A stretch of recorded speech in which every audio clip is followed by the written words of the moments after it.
नाज़रीन, खबर शामिल करते हैं भारत से, जहां पर मोदी सरकार ने अपनी नाकामी को छुपाने के लिए अब सोशल मीडिया पर पाबंदियां लगाने का फ़ैसला कर लिया है।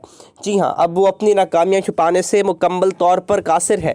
ये वाक़ये भारत में पेश आ रहे हैं कि अब भारत में नई पॉलिसी इख्तियार की जा रही है सोशल मीडिया के हवाले से कि फ़ेसबुक को ये शर्त लगाई गई है कि अगर कोई हुकूमत के ख़िलाफ़ या कुछ भी होता है तो फ़ेसबुक उसे अपने चंद ही मिनटों के अंदर, बल्कि चंद घंटों के अंदर उसे हटाने की ज़िम्मेदार होगी। अगर उसकी खिलाफ वर्जी की गई तो फिर भारत में ऐप बंद हो जाएगी। जबकि व्हाट्सएप के हवाले से भी ये कहा गया कि व्हाट्सएप में शनाख्त लाजमी होगी, जिस पर व्हाट्सएप ने दिल्ली हाई कोर्ट से रुजू कर लिया है और ये कहा गया है कि इससे प्राइवेसी मुतासर होती है।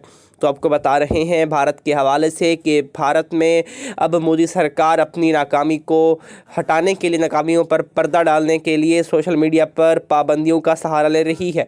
व्हाट्सएप और फेसबुक के लिए सख्त तरीन कवानीन मुतारिफ़ करवाए गए हैं ये भारत की तरफ से, और इसके लिए व्हाट्सएप ने इसके ख़िलाफ़ दिल्ली हाई कोर्ट से भी रुजू कर लिया है।